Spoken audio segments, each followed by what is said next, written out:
창세기 21장 1절 여호와께서 약속하신 대로 사라에게 축복하셨으므로 2절 사라가 임신하여 하나님이 말씀하신 정한 때에 늙은 아브라함에게 아들을 낳아주었다. 3절 아브라함은 그 아이 이름을 이삭이라고 지었으며 4절 이삭이 태어난 지 8일 만에 하나님이 명령하신 대로 자기 아들의 포피를 잘라 할례를 행하였다. 5절 이삭이 태어났을 때 아브라함은 100세였다. 6절 사라는 하나님이 나를 웃게 하셨으니 이 일을 듣는 자가 다 나와 함께 웃을 것이다 하며 7절 다시 이렇게 덧붙였다. 이 사라가 자식을 기를 것이라고 누가 꿈엔들 생각했겠는가? 그러나 나는 나이 많은 아브라함에게 아들을 낳아주었다. 8절 아이가 자라 젖을 때는 날에 아브라함은 큰 잔치를 베풀었다. 9절 어느 날 사라가 보니 이집트 여인 하갈이 낳은 아브라함의 아들 이스마엘이 이삭을 조롱하고 있었다. 10절 그래서 그녀는 아브라함에게 이 여종과 그 아들을 내쫓으세요. 이 여종의 아들은 내 아들 이삭과 함께 유산을 받을 수가 없습니다 하였다. 11절 이스마엘도 자기 아들이었기 때문에 아브라함은 이 일로 몹시 근심하고 있었는데 12절 하나님이 그에게 이렇게 말씀하셨다. 그 아이나 내 여종에 대하여 근심하지 말고 사라가 너에게 말한 대로 하여라. 이삭을 통해서 난 사람이라야 내 후손으로 인정될 것이다. 13절 그리고 내 여종의 아들도 내가 낳은 자식이니 내가 그에게도 많은 후손을 주어 한 민족을 이루게 하겠다. 14절 아브라함이 다음날 아침 일찍 일어나 빵과 물 한 가죽 부대를 가져다가 하갈의 어깨에 메워주고 아들과 함께 내보내니 하갈이 그곳을 떠나 브엘세바 광야에서 방황하였다. 15절 가죽 부대에 물이 떨어지자 하갈은 아들을 떨기나무 아래에 두고 16절 100m쯤 떨어진 곳에 가서 주저앉아 자식이 죽는 것을 참아 볼 수 없다며 목 놓아 울기 시작하였다. 17절 하나님이 그 아이의 우는 소리를 들으셨다. 그래서 하나님의 천사가 하늘에서 하갈을 불러 말하였다. 하갈아, 무슨 일이냐? 두려워하지 말아라. 하나님이 저 아이의 울음소리를 들으셨다. 18절 너는 일어나 아이를 일으켜 세우고 위로하라. 내가 그의 후손을 큰 민족이 되게 하겠다. 19절 하나님이 하갈의 눈을 밝히시자 그녀는 샘물을 보고 가서 가죽 부대에 물을 채워다가 아이에게 주어 마시게 하였다. 20절 그 아이가 성장할 때 하나님이 그와 함께 하셨다. 그는 광야에 살면서 활의 명수가 되었는데 21절 그가 바란 광야에 살 때에 그의 어머니가 이집트 여자를 데려와 그와 결혼시켰다. 22절 이 무렵 아비멜렉이 그의 군사령관 비골과 함께 아브라함에게 가서 이렇게 말하였다. 당신이 하는 일마다 하나님이 돕고 계시는 것이 분명합니다. 23절 그러니 이제 당신은 나와 내 자녀들과 내 후손들에게 거짓된 일을 하지 않겠다고 여기 하나님 앞에서 맹세하시오. 내가 당신에게 우정을 베푼 것처럼 당신도 나와 당신이 살고 있는 이 땅에 온정을 베푸시오. 24절 그때 아브라함은 좋습니다. 내가 그렇게 하기로 맹세합니다 하고 대답하였다. 25절 그리고서 아브라함은 아비멜렉의 종들이 자기 우물을 빼앗은 일에 대하여 그에게 항의하였다. 26절 그러자 아비멜렉이 누가 그런 짓을 했는지 나는 모르오. 당신이 그 일을 나에게 말하지 않았고 나도 오늘까지 그 일에 대해서 듣지 못하였소 하고 대답하였다. 27절 거기서 아브라함은 양과 소를 아비멜렉에게 주었으며 그 두 사람은 계약을 맺었다. 28절 아브라함이 암양 새끼 7마리를 따로 떼어놓자 29절 아비멜렉이 아브라함에게 이렇게 하는 이유가 무엇이오? 하고 물었다. 30절 그래서 아브라함이 당신은 내가 이 우물을 팠다는 증거물로 이 7마리의 암양 새끼를 받으시오 하고 대답하였다. 31절 두 사람이 거기서 맹세하였으므로 그곳을 브엘세바라고 불렀다. 32절 그들이 브엘세바에서 이 계약을 맺은 후에 아비멜렉과 그의 군사령관 비골은 블레셋 땅으로 돌아갔으며 33절 아브라함은 브엘세바에 위석류를 심고 거기서 영원하신 하나님 여호와께 경배하였다. 34절 그리고 아브라함은 블레셋 땅에서 오랫동안 살았다. 창세기 22장 1절 그 후에 하나님이 아브라함을 시험하시려고 아브라함아 하고 부르시자 그는 내가 여기 있습니다 하고 대답하였다. 2절 그때 여호와께서 아브라함에게 말씀하셨다. 너는 사랑하는 내 외아들 이삭을 데리고 모리아 땅으로 가 내가 지시하는 산에서 그를 나에게 제물로 바쳐라. 3절 그래서 아브라함은 다음날 아침 일찍 일어나 나귀의 안장을 지우고 제물을 태울 나무를 준비하여 두 종과 자기 아들 이삭을 데리고 하나님이 지시하신 곳을 향해 떠났다. 4절 3일째에 아브라함이 멀리서 그곳을 바라보고 5절 종들에게 말하였다. 너희는 나귀와 함께 여기 있거라. 내가 아들과 저기 가서 경배하고 오겠다. 6절 그리고서 아브라함은 이삭에게 제물을 태울 나무를 가지고 가게 하고 자기는 불과 칼을 들고 갔는데 도중에 7절 이삭이 자기 아버지를 불렀다. 아버지, 왜 그러느냐? 불과 나무는 여기 있는데 제물로 바칠 어린 양은 어디 있습니까? 8절 얘야, 제물로 바칠 어린 양은 하나님이 직접 준비하실 것이다. 그들이 계속 걸어서 9절 하나님이 지시하신 곳에 이르렀을 때 아브라함은 그곳에 단을 쌓고 나무를 버려놓은 다음 자기 아들 이삭을 묶어 단의 나무 위에 올려놓았다. 10절 그리고 그가 손을 내밀어 칼을 잡고 자기 아들을 치려고 하는 순간 11절 여호와의 천사가 하늘에서 아브라함아, 아브라함아 하고 불렀다. 아브라함이 내가 여기 있습니다 하고 대답하자 12절 천사는 그 아이에게 손을 대지 말아라. 그에게 아무 해도 입히지 말아라. 내가 하나밖에 없는 내 외아들까지 아끼지 않았으니 내가 하나님을 두려워하는 줄을 내가 이제야 알았다. 하고 말하였다. 13절 아브라함이 주위를 살펴보니 뒤에 수양 한 마리가 있는데 뿔이 수풀에 걸려 있었다. 그래서 아브라함은 그 수양을 가져다가 아들 대신 제물로 바쳤다. 14절 아브라함이 그곳 이름을 여호와 마이너스 이레라고 불렀으므로 오늘날까지도 사람들이 여호와의 산에서 준비될 것이다 라는 말을 하고 있다. 15절 여호와의 천사가 하늘에서 다시 아브라함을 불러 16절 여호와의 말씀을 전하였다.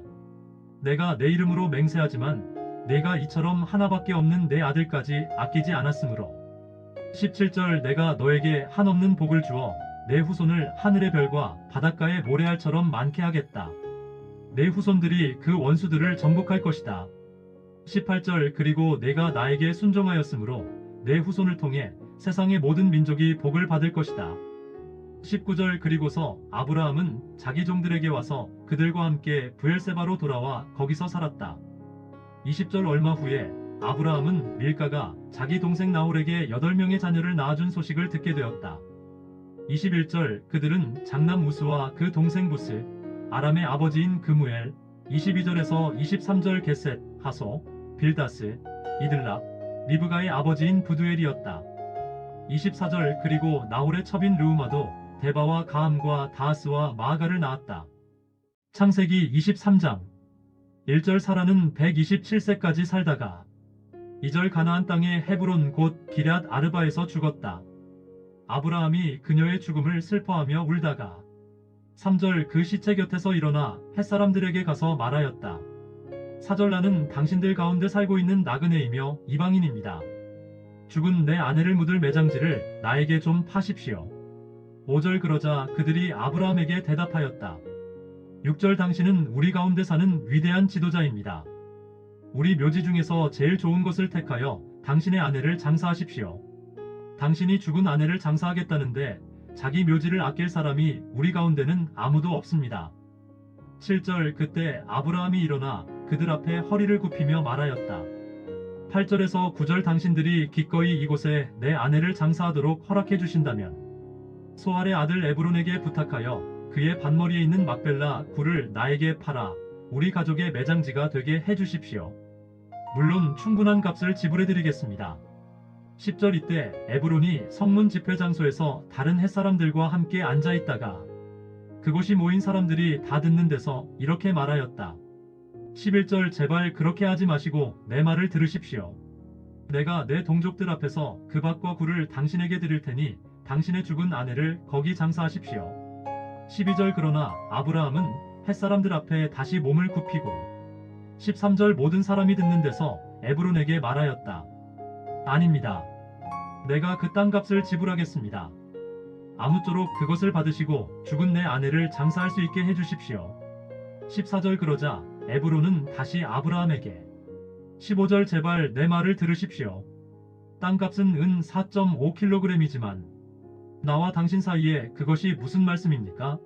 당신의 아내를 거기에 장사하십시오 하였다. 16절 그래서 아브라함은 에브론이 대중 앞에서 말한 대로 은 4.5kg을 달아 에브론에게 주었다.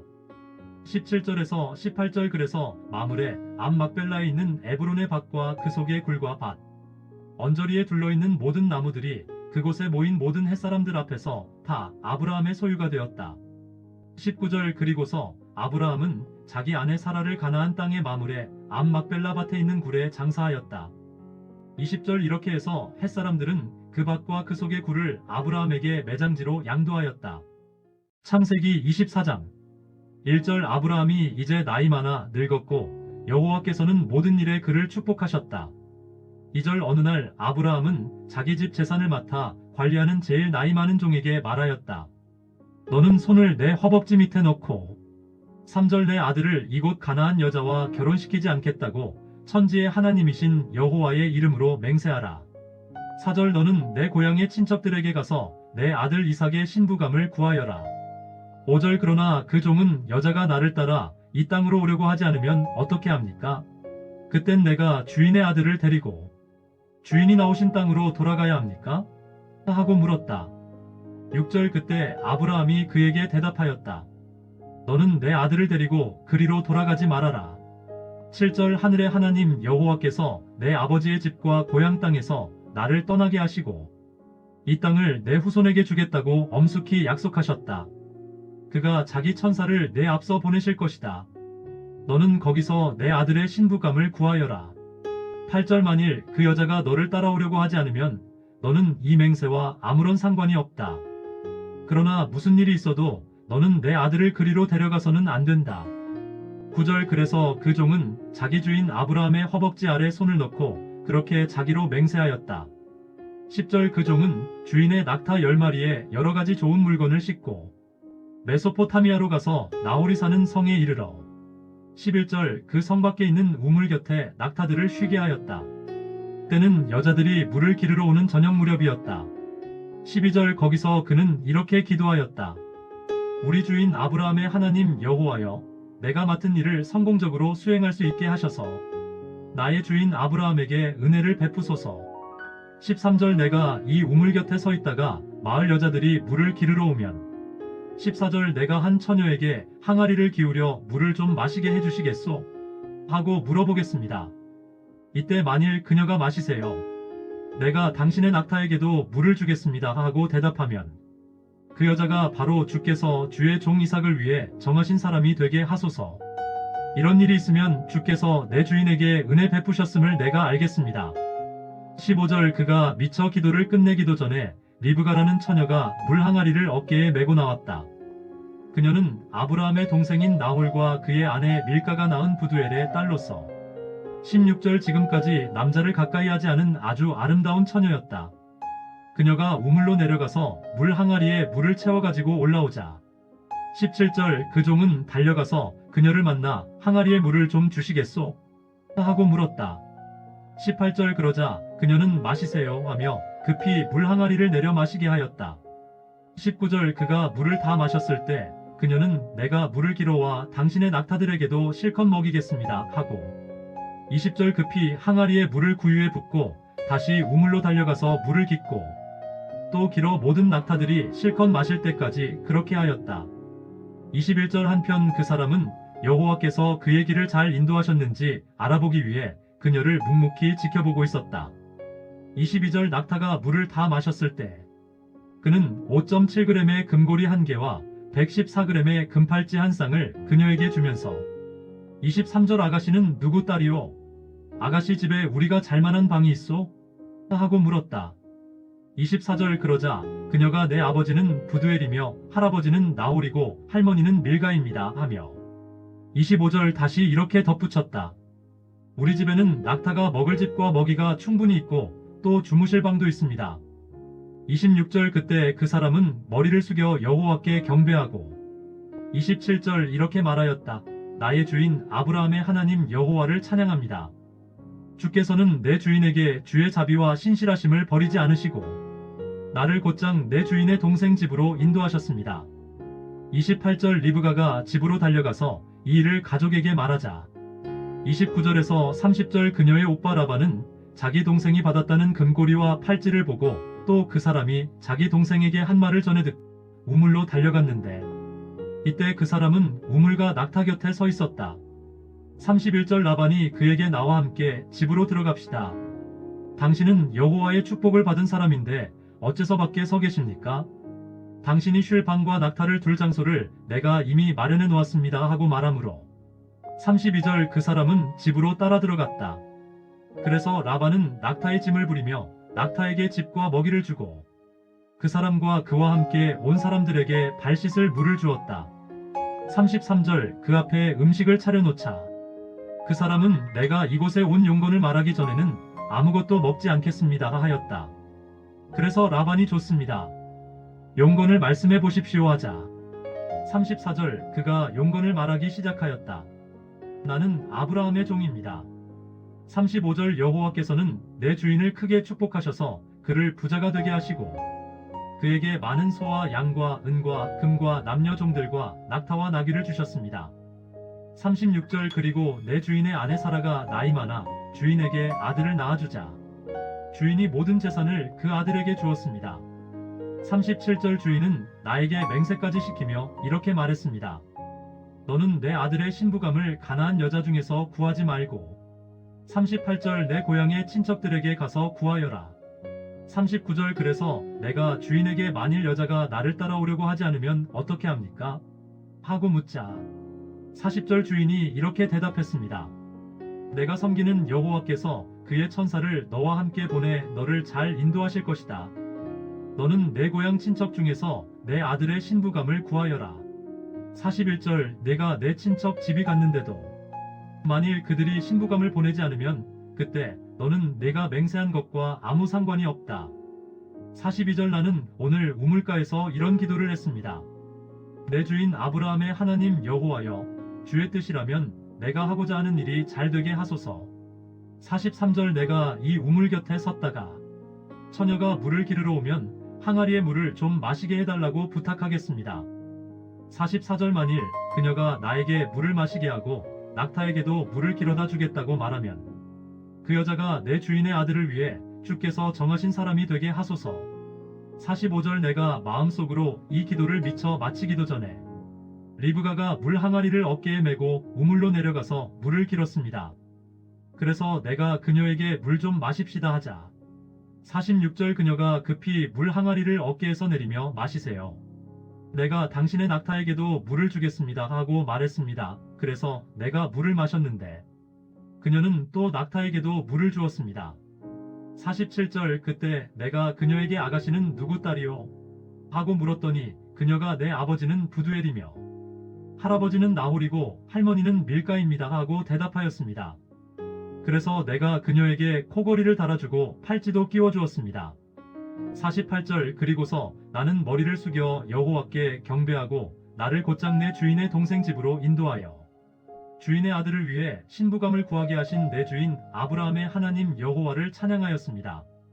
49절 이제 당신들이 진실한 마음으로 내 주인에게 사랑을 베풀려고 하면 나에게 말씀해 주시고 그렇지 않더라도 나에게 솔직히 말씀해 주셔서 내가 할 일을 결정할 수 있게 해 주십시오. 50절 그러자 라반과 부두엘이 대답하였다. 이 일은 여호와께서 계획하신 것이니 우리가 이렇다 저렇다 결정할 문제가 아니요. 51절 리브가가 여기 있으니 데리고 가서 여호와의 말씀대로 당신 주인의 아들과 결혼하게 하시오. 52절 아브라함의 종은 이 말을 듣고 땅에 엎드려 여호와께 절하고 53절 금은 태물과 의복을 꺼내 리브가에게 주었으며 또 그녀의 오빠와 어머니에게도 값진 선물을 주었다. 54절 그리고서 아브라함의 종과 그와 함께 온 사람들은 먹고 마시며 그날 밤을 거기서 보냈다. 다음날 아침 그 종이 일어나 내 주인에게 돌아가겠습니다 하였으나 55절 리브가의 오빠와 그녀의 어머니가 그 애를 우리와 함께 열흘이나 주일 정도 머물게 했다가 데리고 가시오 하였다. 56절 그러나 그 종은 그들에게 나를 말리지 마십시오. 여호와께서 내 길을 잘 인도하셨으니 나를 내 주인에게 돌아가게 해주십시오 하였다.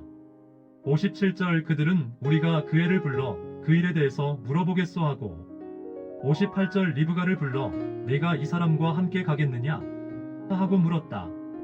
그러자 그녀는 내가 함께 가겠습니다 하고 대답하였다.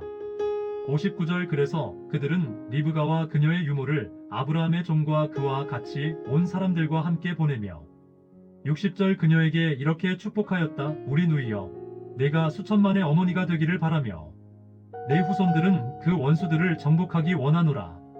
61절 이렇게 해서 리브가는 그녀의 여종들과 함께 낙타를 타고 아브라함의 종을 따라 그곳을 떠났다. 62절 한편 이삭은 브엘마이너스라헤마이너스로이에서 와서 남쪽 네겝 지방에 살고 있었는데 63절 어느 날 저녁 그가 들에 나가 묵상을 하다가 눈을 들어보니 낙타들이 오고 있었다. 64절 리브가는 이삭을 바라보고 낙타에서 내려 65절 아브라함의 종에게 들에서 우리 쪽으로 걸어오고 있는 사람이 누구세요? 하고 물었다. 그는 내 주인의 아들입니다 하고 종이 대답하자 리브가는 면사포로 얼굴을 가렸다. 66절 그 종이 지금까지 되어진 일을 다 이삭에게 말하자 67절 이삭은 리브가를 자기 어머니 사라가 쓰던 천막으로 데리고 가서 그녀를 아내로 삼고 사랑하였다. 그녀는 이삭이 어머니를 여인 후에 그에게 큰 위로가 되었다.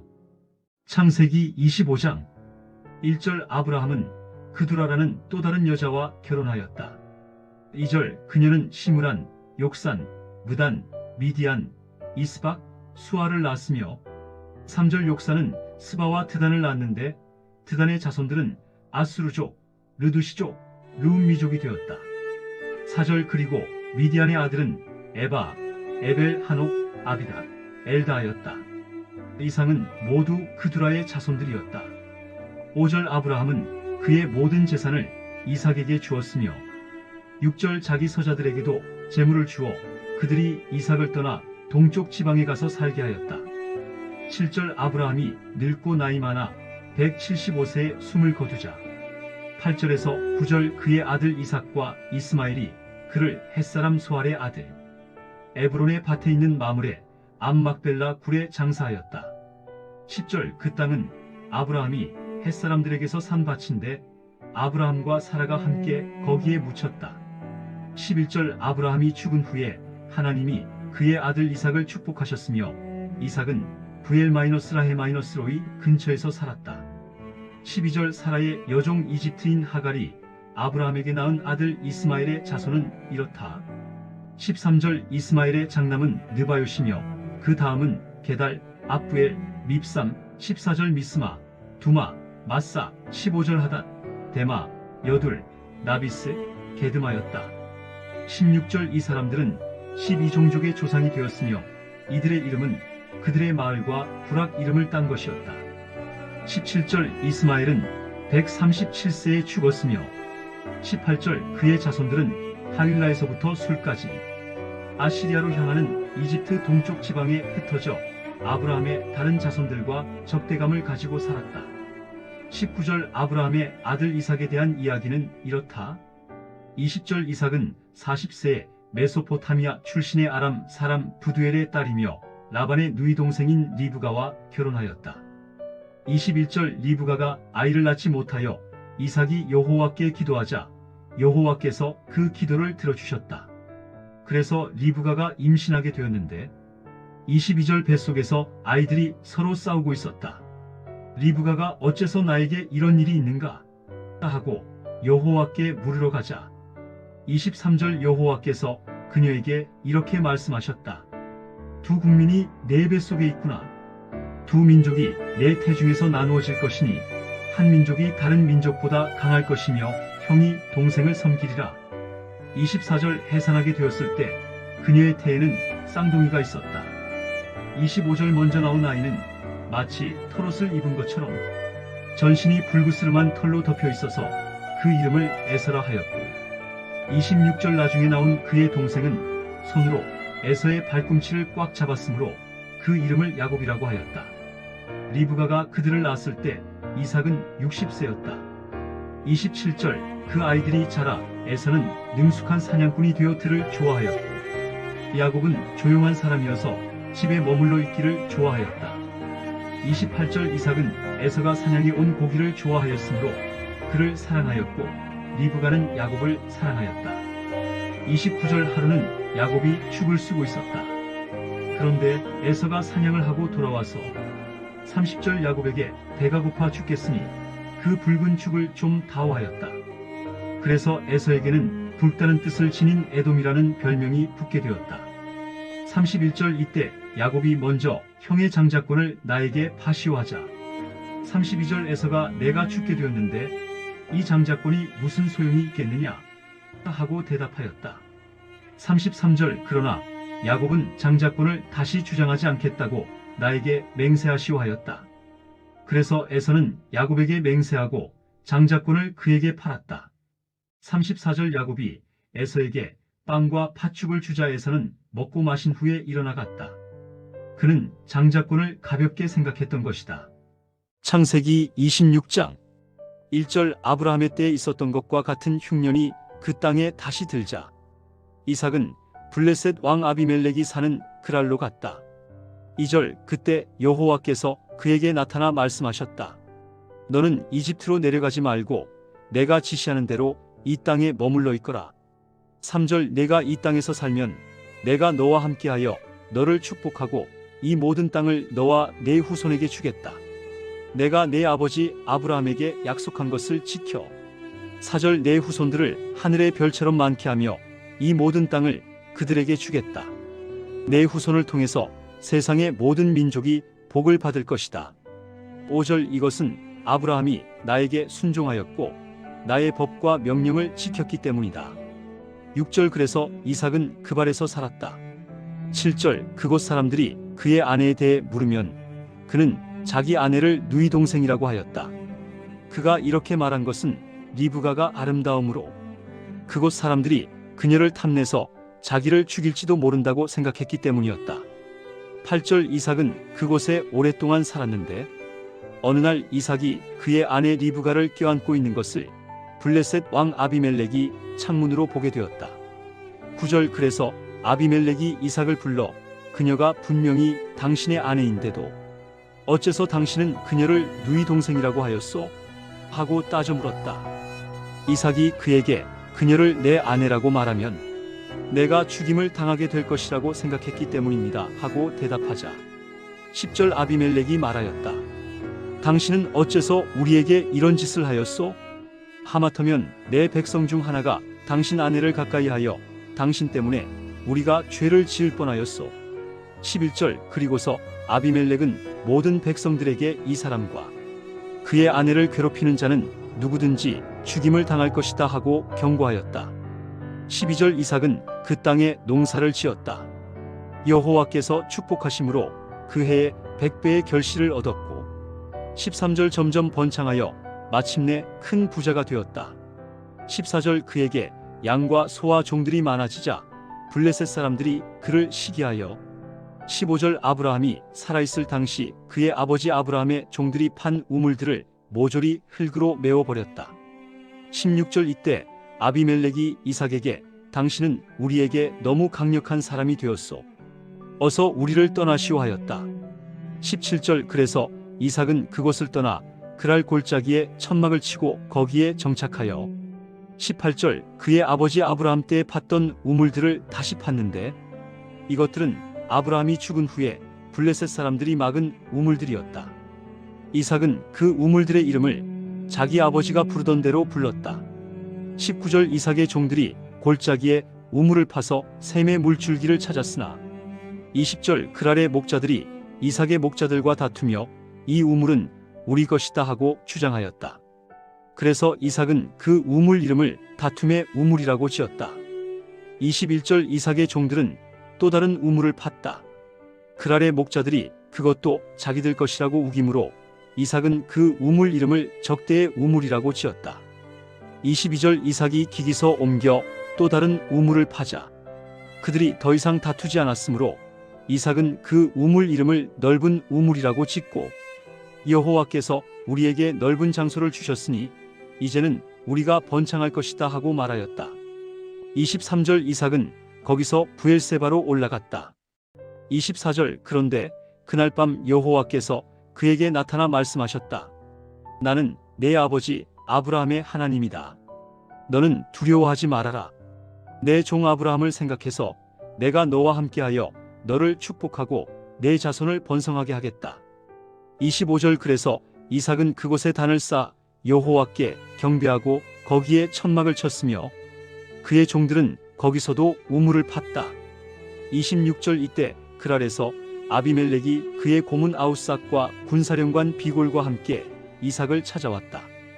27절 이삭이 그들에게 당신들은 나를 미워하여 쫓아내고서 무슨 일로 나를 찾아왔소?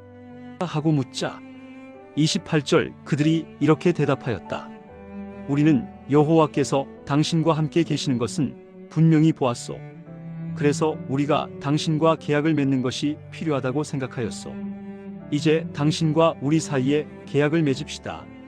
29절 우리가 당신을 해하지 않고 당신에게 친절을 베풀어 평안히 가게 한 것처럼 당신도 우리를 해하지 않겠다고 약속하시오. 당신은 여호와께 복을 받은 사람이요. 30절 이삭은 그들을 위해 잔치를 베풀었다. 그들은 먹고 마시고 31절 다음날 아침 일찍 일어나 서로 계약을 지키기로 맹세하였다. 그리고서 이삭이 그들을 보내자 그들은 평안히 떠났다. 32절 바로 그날 이삭의 종들이 와서 자기들이 판 우물이 대하여 이야기하며 우리가 물을 찾아냈습니다 하였다. 33절 이삭이 그 우물의 이름을 맹세한 뜻으로 세바라고 지었으므로 그곳 성 이름이 맹세의 우물 곧 부엘세바가 되었다. 34절에서는 40세에 해쪽의 두 여자와 결혼했는데 그들은 부엘리의 딸 유딕과 엘론의 딸 바스맛이었다. 35절 그러나 그들은 이삭과 리브가의 마음에 근심이 되었다. 창세기 27장 1절 이제 이삭은 나이가 많아서 눈이 어두워 잘 볼 수 없게 되었다. 그가 하루는 맏아들 에서를 불렀다. 에서야 얘 아버지. 2절 이제 나는 늙어 언제 죽을지도 모른다. 3절 그러니 너는 활을 가지고 들로 나가서 사냥하여 4절 내가 좋아하는 별미를 만들어 오너라. 내가 그것을 먹고 죽기 전에 너에게 마지막으로 축복해 주겠다. 5절 이때 리브가는 이삭이 에서에게 하는 말을 엿듣고 에서가 사냥하러 들로 나간 사이에 6절 야곱을 불러 말하였다. 내 아버지가 너의 형 에서에게 하시는 말씀을 들으니 7절 내 형이 사냥하여 별미를 만들어 오면 그것을 먹고 죽기 전에 여호와 앞에서 그를 축복해 주겠다고 하였다. 8절 얘야 그러니 너는 내 말을 잘 듣고 지금부터 내가 시키는 대로 하여라. 9절 너는 나가서 살진 염소 새끼 2마리를 가져오너라. 내가 그것으로 내 아버지가 좋아하시는 별미를 만들어 줄 테니 10절 너는 그것을 아버지에게 갖다 드려 잡수시게 하라. 그러면 내 아버지가 돌아가시기 전에 너를 축복해 주실 것이다. 11절 이때 야곱이 그의 어머니 리브가에게 내 형에서는 털이 많은데 나는 털이 없이 매끈합니다. 12절 만일 아버지께서 나를 만져보시면 어떻게 합니까? 내가 아버지를 속이는 자가 되어 축복은 커녕 오히려 저주를 받을지도 모릅니다 하자 13절 그의 어머니가 이렇게 대답하였다. 얘야 저주는 내가 받을 테니 너는 가서 염소나 안고 오너라. 14절 그래서 야곱이 염소를 어머니에게 끌어다 주자 그의 어머니는 남편이 좋아하는 별미를 만들었다. 15절 그리고서 리브가는 집안에 보관해 둔 맏아들 에서의 제일 좋은 옷을 가져다가 작은 아들 야곱에게 입히고 16절 그 염소 새끼 가죽으로 손과 목에 매끈한 곳을 감싼 다음 17절 만들어둔 별미와 빵을 야곱의 손에 들려주었다. 18절 그래서 야곱은 그 음식을 가지고 가서 아버지를 불렀다. 아버지, 오냐? 내가 누구냐? 19절 맏아들 에서입니다. 아버지께서 말씀하신 대로 사냥하여 별미를 만들어 왔습니다. 일어나 잡수시고 나에게 축복해 주십시오. 20절 얘야, 내가 어떻게 그처럼 빨리 잡아왔느냐? 아버지의 하나님, 여호와께서 나를 도와주셨기 때문에 사냥감을 빨리 찾을 수가 있었습니다. 21절 이리 가까이 오너라. 내가 정말 내 아들 에서인지 만져봐야겠다. 22절 야곱이 그의 아버지에게 가까이 가자 이삭은 그를 만져보고 음성은 야곱의 음성인데 손은 에서의 손이구나 하였다. 23절 그는 그 손이 에서의 손처럼 털이 많으므로 야곱인 줄 모르고 그에게 축복하려고 하였다. 24절 그러나 그는 내가 정말 내 아들 에서냐? 하고 다시 물었다. 이때 야곱이 예, 그렇습니다 하고 대답하자 25절 이삭은 얘야, 사냥한 고기를 가져오너라. 내가 먹고 너를 마음껏 축복해 주겠다 하고 말하였다. 야곱이 사냥한 고기와 포도주를 갖다 드리자 26절 그의 아버지는 먹고 마신 후에 얘야, 가까이 와서 나에게 입을 맞춰라 하였다. 27절 그래서 그가 가까이 가서 입을 맞추자 이삭이 그 옷의 냄새를 맡아보고 그에게 이렇게 축복하였다. 내 아들의 냄새는 여호와께서 축복하신 밭의 냄새와 같구나. 28절 하나님이 너에게 하늘의 이슬을 주시고 내 땅을 기름지게 하시며 너에게 풍성한 곡식과 포도주를 주시기 원하노라. 29절 수많은 민족이 너를 섬기고 모든 나라가 너에게 굴복하며 내가 내 형제들의 주인이 되고 내 친척들이 너에게 굴복하기 원하며 너를 저주하는 자는 저주를 받고 너를 축복하는 자는 복을 받기 원하노라. 30절 야곱이 그의 아버지에게 축복을 받고 떠나자 곧 그의 형 에서가 사냥을 하고 돌아왔다. 31절 그가 별미를 만들어 아버지에게 가지고 가서 말하였다. 아버지, 일어나. 이 아들이 사냥해 온 고기를 잡수시고 나를 축복해 주십시오. 32절 너는 누구냐? 아버지의 맏아들 에서입니다. 33절 그러자 이삭은 몸을 부들부들 떨며 말하였다. 그렇다면 사냥한 고기를 나에게 가져온 사람은 누구냐? 내가 오기 전에 내가 그 고기를 먹고 그를 축복하였으니 그가 복을 받을 것이다. 34절 에서는 이 말을 듣고 엉엉 울며 아버지에게 간청하였다. 아버지, 나에게도 축복해 주십시오. 35절 내 동생이 나를 속이고 내가 받을 복을 빼앗아갔다. 36절 그 이름을 야곱이라고 부르는 것도 당연합니다. 그가 나를 속인 것이 이번이 두 번째입니다. 전에는 내 장자권을 빼앗아갔고 이번에는 내 복을 빼앗아갔습니다. 아버지께서는 나에게 빌어줄 복을 남겨두지 않으셨습니까? 37절 내가 이미 그를 내 주인이 되게 하고 그의 모든 친척들을 그의 종이 되게 하였으며 그에게 곡식과 포도주를 주었으니 이제 내가 너를 위해 할 수 있는 일이 아무것도 없구나. 38절 아버지께서 빌어줄 복이 그것밖에 없습니까?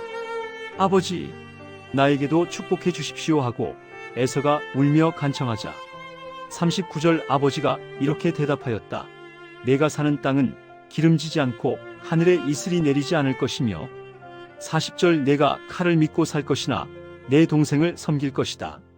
그러나 내가 끊임없이 몸부림치게 될 때 그의 지배하에서 벗어나게 될 것이다. 41절에서는 아버지가 야곱을 축복했다는 이유로 야곱을 미워하여 아버지의 임종이 가까웠으니 아버지가 돌아가시고 나면 야곱을 죽여버리겠다 하고 혼자 중얼거렸다. 42절 리브가는 맏아들 에서가 중얼거린 말을 전해 듣고 작은 아들 야곱을 불러 그에게 말하였다. 내 형 에서가 너를 죽여 분풀이하려고 한다. 43절 얘야, 이제 너는 내가 시키는 대로 하여라. 너는 즉시 하란에 있는 내 오빠 라반에게 가서 44절 내 형의 분이 풀릴 때까지 당분간 그곳에 피신해 있거라. 45절 형의 분이 누그러져서 내가 한 일을 잊어버리면 내가 사람을 보내 너를 거기서 데려오도록 하겠다.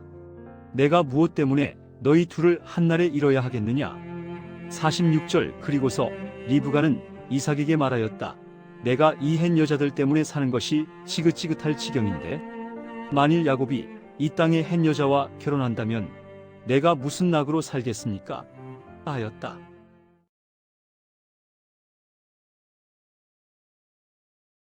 오늘은 성경 속 한 인물의 아주 특별한 밤, 그리고 그 밤을 통해 인생의 전환점을 맞이한 이야기를 나누려고 합니다.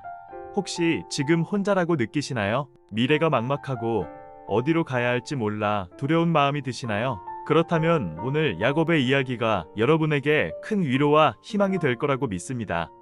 지난 시간 야곱은 아버지 이삭과 형 에서를 속여 장자의 축복을 가로챘습니다. 이 일로 형의 분노를 사게 된 야곱은 결국 목숨을 부지하기 위해 정든 집을 떠나야만 했습니다. 이삭은 야곱을 떠나보내면서 그를 축복하고 신신당부합니다. 너는 가나안 여자와 결혼하지 말고 메소포타미아에 있는 외할아버지 부두엘의 집으로 가거라. 거기서 외삼촌 라반의 딸과 결혼하여라. 이것은 단순히 결혼 상대를 정해주는 것을 넘어 하나님의 언약이 아브라함과 이삭을 거쳐 야곱에게로 이어지는 중요한 과정이었습니다. 이삭은 아브라함이 받았던 복, 즉 자손이 번성하고 약속의 땅을 차지하게 될 것이라는 축복이 야곱에게도 임하기를 간절히 기도합니다. 이 축복을 받고 야곱은 외삼촌 라반이 있는 하란을 향해 머나먼 길을 떠납니다. 이 모든 상황을 지켜본 형에서는 아버지 이삭이 가나안 여자를 싫어한다는 것을 깨닫고 아브라함의 아들 이스마엘의 딸을 또 다른 아내로 맞이합니다.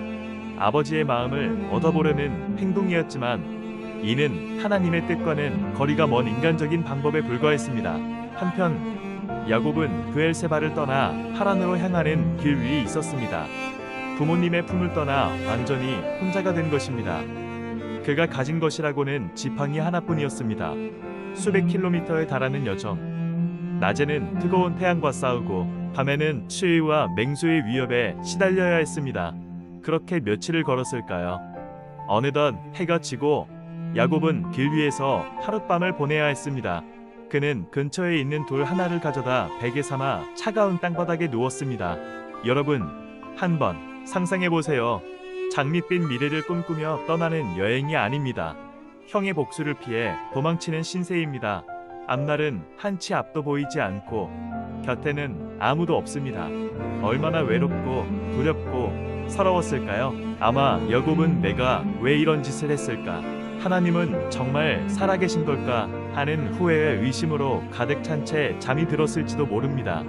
그런데 바로 그 순간 야곱의 인생에서 가장 놀라운 일이 벌어집니다. 그가 깊은 잠에 빠졌을 때 꿈을 꾸게 됩니다. 꿈속에서 야곱은 땅에서부터 하늘 끝까지 닿아 있는 거대한 사닥다리를 봅니다.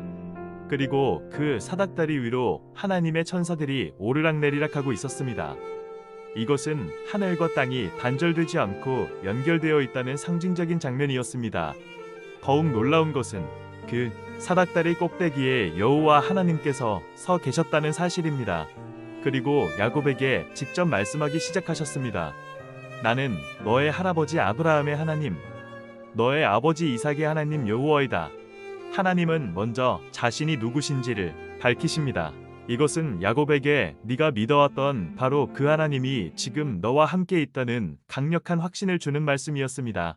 그리고 이어서 놀라운 약속들을 쏟아내십니다. 첫째, 네가 누워있는 이 땅을 내가 너와 내 후손에게 주겠다.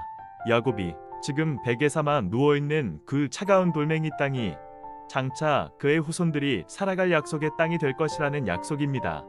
둘째, 내 후손이 땅의 티끌처럼 많아져 동서남북으로 퍼져나갈 것이다. 혼자 외롭게 도망치는 야곱에게 셀 수 없이 많은 후손을 약속하셨습니다. 셋째, 세상의 모든 민족이 너와 네 후손을 통해 복을 받을 것이다. 이는 아브라함에게 주셨던 복의 근원이 될 것이라는 언약의 재확인이었습니다. 그리고 마지막으로 어쩌면 지금 야곱에게 가장 필요했을 위로의 말씀을 주십니다. 내가 너와 함께하여 네가 어디로 가든지 너를 지킬 것이며 너를 다시 이 땅으로 돌아오게 하겠다. 내가 너에게 약속한 것을 다 이룰 때까지 결코 너를 떠나지 않을 것이다.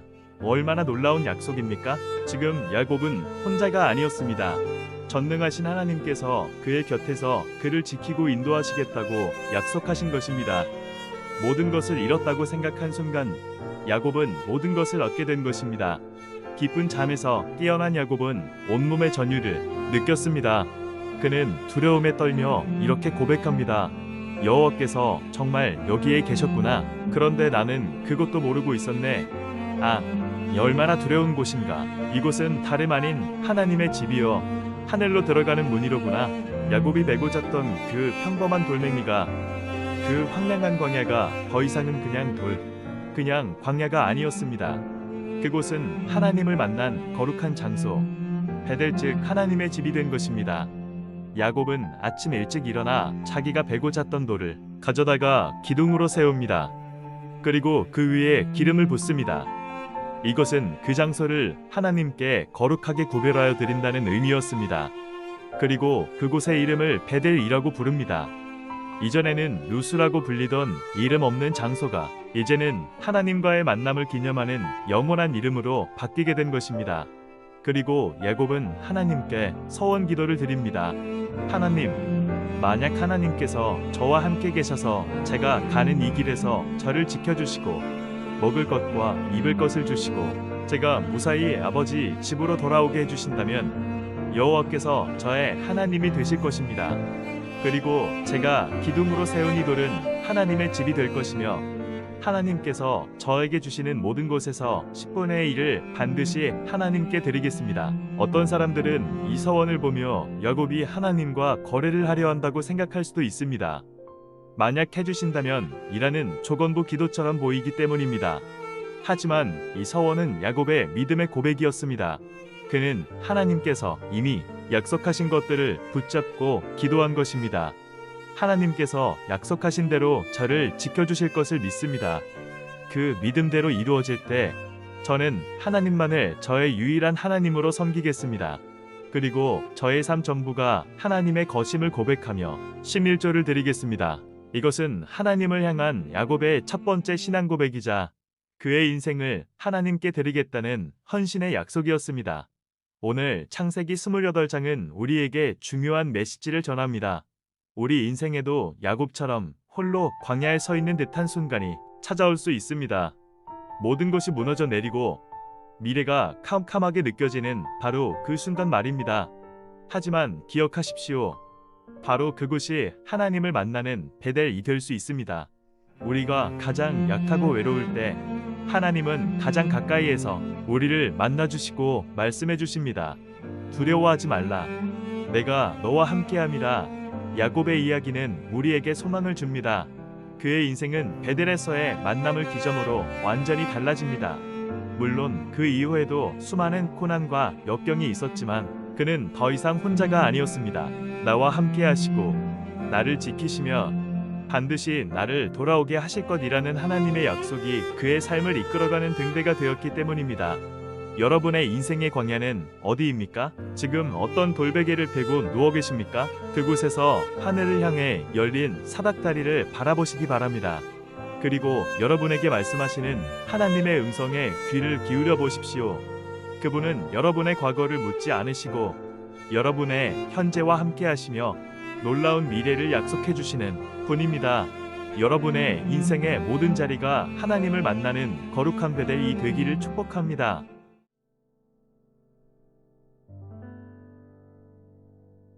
도망자 야곱의 여정은 외롭고 고되었습니다. 형 에서의 낯을 피해 정처 없이 걷던 그는 마침내 동방 사람들의 땅에 이르게 됩니다. 그곳에서 그는 운명적인 만남을 갖게 되죠. 오늘 우리는 야곱의 인생의 큰 전환점이 되었던 하란에서의 이야기를 함께 나누려고 합니다. 사랑과 속림수, 그리고 그 안에서 일하시는 하나님의 놀라운 섭리가 담긴 창세기 29장 이야기, 지금 바로 시작합니다. 야곱이 동방 사람의 땅에 도착해보니 들판에 우물 하나가 보였습니다. 그 곁에는 양떼 세 무리가 누워 쉬고 있었어요. 목자들은 양들에게 물을 먹이기 위해 차례를 기다리고 있었죠. 그런데 우물 입구는 커다란 돌로 막혀 있었습니다. 당시 그곳의 풍습은 모든 양떼가 다 모이면 목자들이 힘을 합쳐 돌을 옮기고 양들에게 물을 먹인 후 다시 돌로 우물을 덮어두는 것이었습니다. 야곱은 그곳에 있는 목자들에게 다가가 말을 걸었습니다. 여보시오, 당신들은 어디서 오신 분들입니까? 그들이 대답했습니다. 우리는 하란 사람들입니다. 야곱의 심장이 두근거리기 시작했습니다.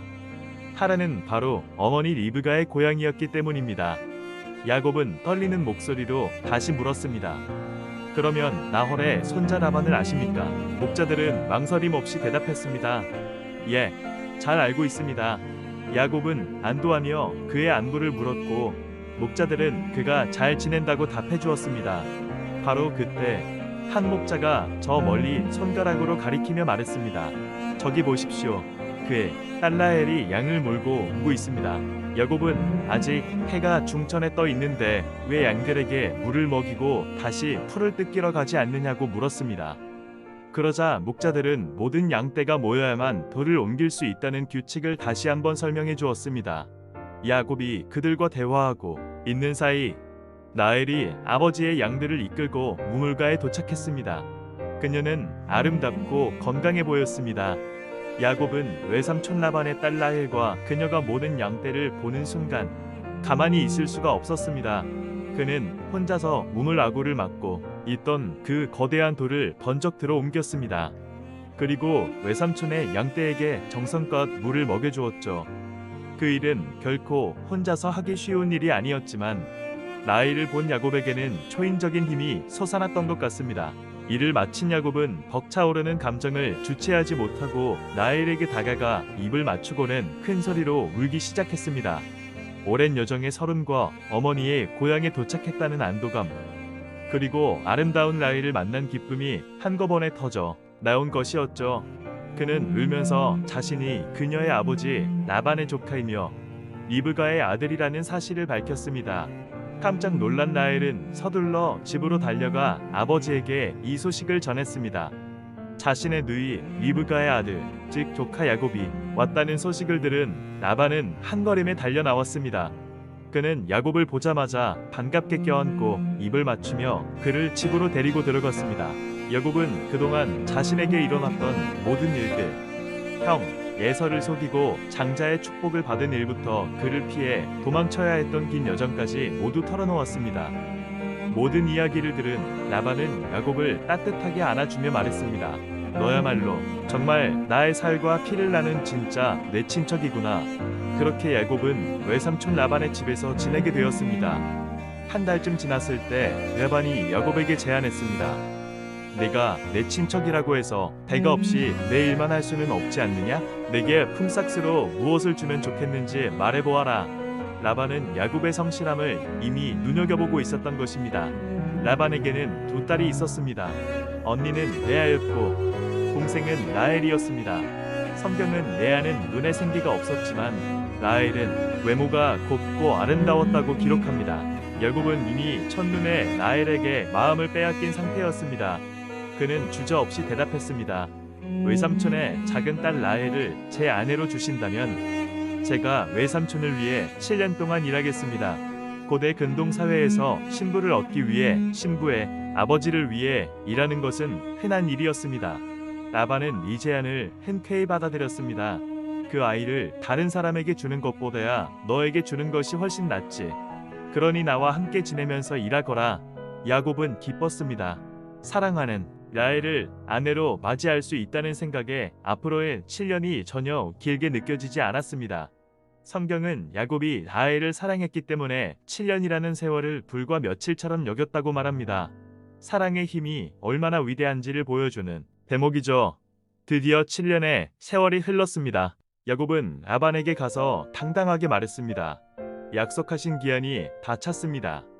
이제 외삼촌의 딸 라헬과 결혼하게 해주십시오. 라반은 동네 사람들을 모두 불러 모아 성대한 잔치를 열었습니다. 결혼 잔치는 며칠 동안 계속되었습니다. 그런데 문제가 발생했습니다. 잔치가 무르익은 첫날 밤, 라반은 야곱의 신방에 라헬 대신 언니 레아를 들여보냈습니다. 어두운 밤, 술과 흥에 취한 야곱은 신부가 뒤바뀐 사실을 전혀 눈치채지 못하고 레아와 첫날 밤을 보냈습니다. 다음 날 아침, 잠에서 깬 야곱은 자신의 옆에 누워있는 여인이 라헬이 아니라 레아라는 사실을 알고 경악했습니다. 그는 곧장 라반에게 달려가 거세게 항의했습니다. 외삼촌, 어찌 제게 이런 일을 하실 수 있습니까?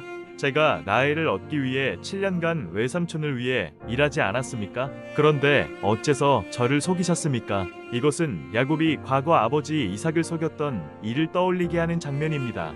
속이는 자였던 야곱이 이제는 속는 자의 입장이 된 것입니다.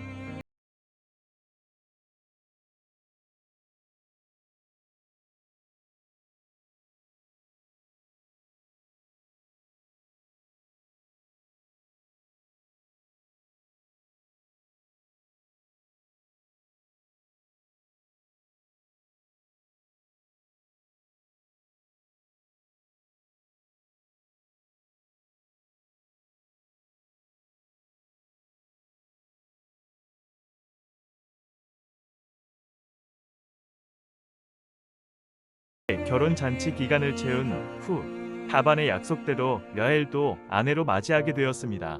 그리고 야엘을 얻은 대가로 다시 7년 동안 하반을 위해 일해야 했습니다. 야곱은 두 아내를 얻었지만 그의 마음은 오직 라헬에게만 향했습니다. 그는 레아보다 야엘을 훨씬 더 사랑했습니다. 하나님께서는 이 모든 상황을 지켜보고 계셨습니다. 여호와께서는 남편에게 사랑받지 못하는 레아의 고통을 보시고 그녀를 불쌍히 여기셨습니다. 그래서 하나님은 레아의 태를 열어주셨습니다. 반면에 모두의 사랑을 독차지했던 라헬은 아이를 낳지 못했습니다. 레아는 임신하여 첫 아들을 낳고는 이렇게 말했습니다. 여호와께서 나의 괴로움을 보시고 아들을 주셨으니 이제는 내 남편이 나를 사랑하겠지. 그리고 그 아들의 이름을 보라. 아들이다 라는 뜻의 르우벤이라고 지었습니다. 하지만 야곱의 마음은 여전히 라헬에게 있었습니다. 레아는 다시 임신하여 둘째 아들을 낳았습니다. 그녀는 여호와께서 내가 사랑받지 못한다는 말을 들으시고 야 아들도 주셨다고 말하며 들으심이라는 뜻의 시므온이라는 이름을 지어주었습니다. 그녀의 이름 속에 는 남편의 사랑을 갈구하는 처절한 외침이 담겨 있었습니다. 레아는 멈추지 않고 또 임신하여 셋째 아들을 낳았습니다. 그녀는 내가 남편에게 새 아들이나 낳아주었으니 이제는 그가 나와 연합할 것이다 라고 기대하며 연합하다는 뜻의 레위라고 아들의 이름을 지었습니다. 남편과의 관계 회복에 대한 희망을 놓지 않았던 것입니다. 그리고 레아는 넷째 아들을 낳았습니다. 그런데 이번에는 그녀의 고백이 달라졌습니다. 그녀는 이번에는 내가 여호와를 찬양하리라 라고 외치며 아들의 이름을 찬송이라는 뜻의 유다라고 지었습니다. 레아는 이제 남편의 사랑을 구하는 것을 넘어 자신에게 생명을 주시고 위로해 주시는 하나님을 바라보며 찬양하기 시작한 것입니다.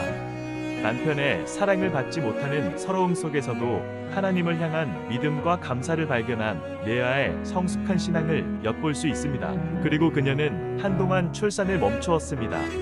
오늘 우리는 사랑을 위해 14년을 일한 야곱, 그리고 남편의 사랑을 받지 못했지만 하나님의 위로 속에서 이스라엘의 위대한 조상들을 낳은 레아의 이야기를 살펴보았습니다. 인간의 계획과 성림수 속에서도 하나님께서는 당신의 뜻을 신실하게 이루어 가십니다. 우리의 삶에도 야곱처럼 속고 속이는 아픔이 있고 레아처럼 인정받지 못하는 서러움이 있을 수 있습니다. 하지만 기억하십시오. 하나님은 우리의 모든 고통을 보고 들으시며 가장 선한 길로 인도하시는 분입니다. 다음 시간에는 야곱의 가정에 또 어떤 일들이 펼쳐질지 함께 살펴보도록 하겠습니다.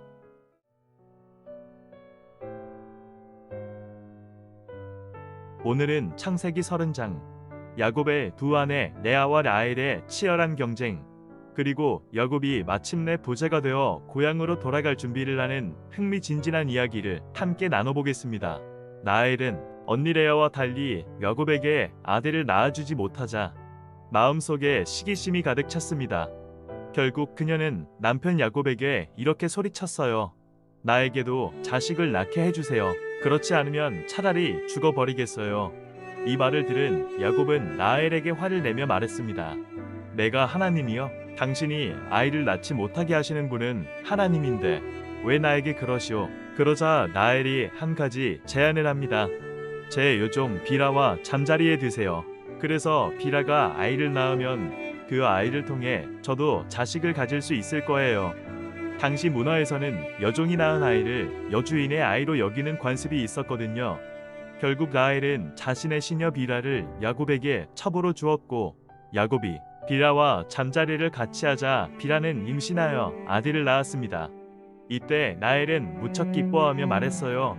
하나님이 나의 억울한 사정을 아시고 내 기도를 들어주셔서 아들을 주셨구나.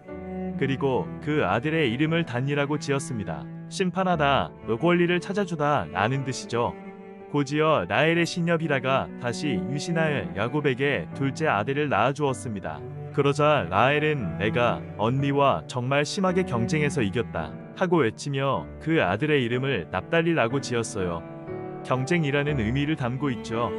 한편 4명의 아들을 낳았던 레아는 자신의 출산이 멈춘 것을 알게 되었습니다.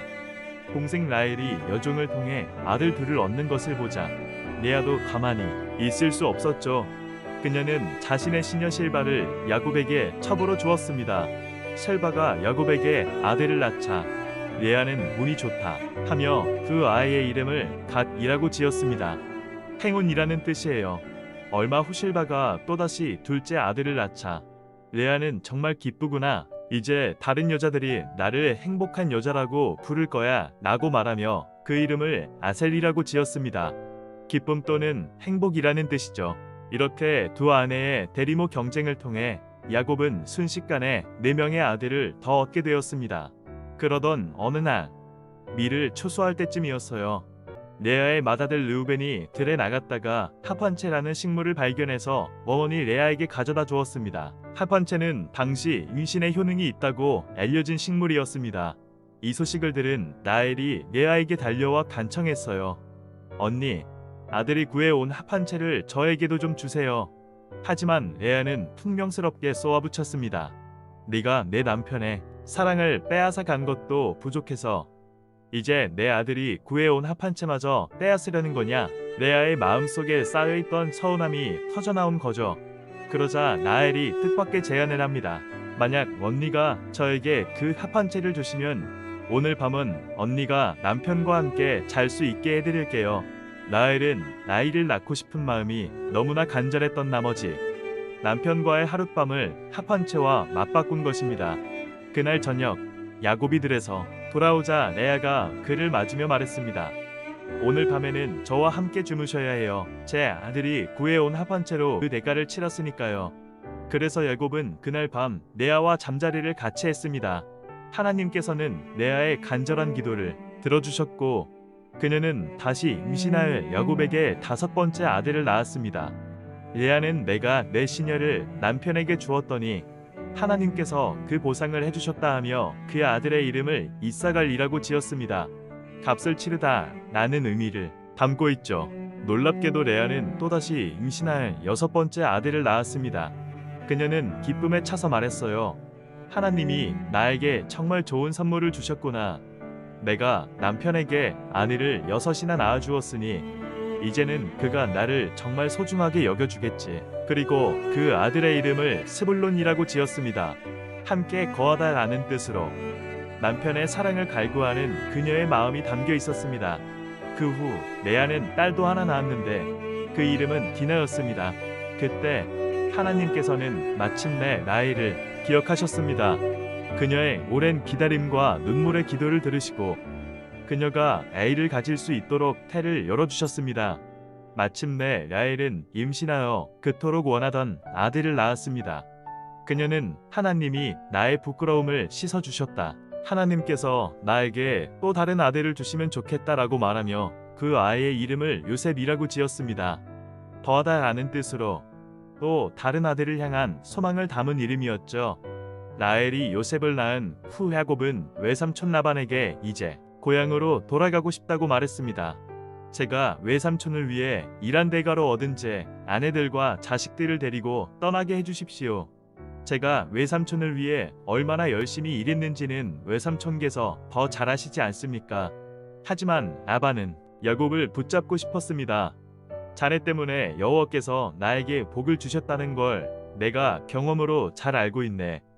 부디 나를 좋게 생각한다면 여기 머물러 주게나. 자네가 원하는 품삯이 얼마인지 말해보게. 얼마든지 주겠네. 야곱이 대답했습니다.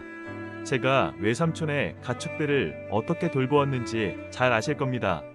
제가 오기 전에는 외삼촌의 재산이 얼마 되지 않았지만 이제는 엄청나게 불어났습니다. 제 발길이 닿는 곳마다 여호와께서 외삼촌께 복을 주셨습니다. 하지만 이제는 저도 제 가족을 위해 일해야 하지 않겠습니까? 라반이 다시 물었습니다. 그래, 내가 자네에게 무엇을 주면 좋겠는가? 야곱은 놀라운 제안을 합니다. 지금 당장 무엇을 주실 필요는 없습니다. 다만 제가 제시하는 조건을 들어주신다면 계속해서 외삼촌의 양떼를 돌보겠습니다. 오늘 외삼촌의 가축 중에서 검은 양 그리고 얼룩덜룩하거나 점이 있는 양과 염소를 모두 가려내 주십시오. 앞으로 그런 무늬의 새끼가 태어나면 그것이 제 품삯이 되게 해주십시오. 제가 정직한지 아닌지는 쉽게 알 수 있을 겁니다. 나중에 외삼촌께서 제품 싹을 조사하실 때 얼룩 무늬가 없는 양이나 염소 또는 검지 않은 양이 발견되면 그것은 제가 훔친 것으로 여기셔도 좋습니다. 야곱의 제안은 라반에게 아주 유리해 보였습니다. 보통 양은 흰색이고 얼룩 무늬가 있는 가축은 드물었기 때문이죠. 라반은 쾌재를 부르며 좋다. 자네 제안대로 하겠네. 하고 바로 그날 얼룩덜룩한 무늬가 있거나 검은 가축들을 모두 골라내어 자기 아들들에게 맡겼습니다. 그리고는 야곱의 양떼와 자기 양떼 사이에 사흘이나 걸리는 먼 거리를 두어 서로 섞이지 못하게 했습니다. 야곱에게는 오직 순백색의 양과 염소만 남겨두고 앞으로 태어날 희귀한 얼룩무늬 새끼만 품삯으로 가지라는 속셈이었죠. 하지만 야곱에게는 비장의 무기가 있었습니다. 그는 버드나무와 살구나무, 플라타너스 가지를 꺾어서 껍질을 벗겨 흰 줄무늬를 만들었습니다. 그리고 그 가지들을 양들이 물을 마시는 구유에 세워두었죠. 양들이 물을 마시러 와서 교미할 때 그 줄무늬 가지를 보도록 한 것입니다. 당시 사람들은 동물이 교미할 때 보는 것이 새끼의 모습에 영향을 준다고 믿었습니다. 놀랍게도 그 가지 앞에서 교미한 양들은 줄무늬가 있거나 얼룩덜룩하고 점이 있는 새끼들을 낳았습니다. 야곱은 더욱 치밀하게 행동했습니다. 그는 튼튼하고 건강한 양들이 교미할 때만 그 가지들을 물 구유에 세워두고 약한 양들이 교미할 때는 가지를 치웠습니다. 그 결과 튼튼하고 얼룩덜룩한 새끼들은 모두 야곱의 것이 되고 약하고 흰 새끼들은 라반의 것이 되었습니다. 이러한 방법으로 야곱의 재산은 눈 깜짝할 사이에 불어났습니다. 그는 수많은 양과 낙타, 나귀를 소유하게 되었고 많은 남녀종들을 거느린 큰 부자가 되었습니다. 20년간의 고된 타향살리 끝에 마침내 야곱은 하나님의 지혜와 도우심으로 자신의 힘으로 일어설 기반을 마련하게 된 것입니다. 오늘 이야기는 인간적인 경쟁과 갈등 속에서도 신실하게 일하시는 하나님의 계획을 보여줍니다.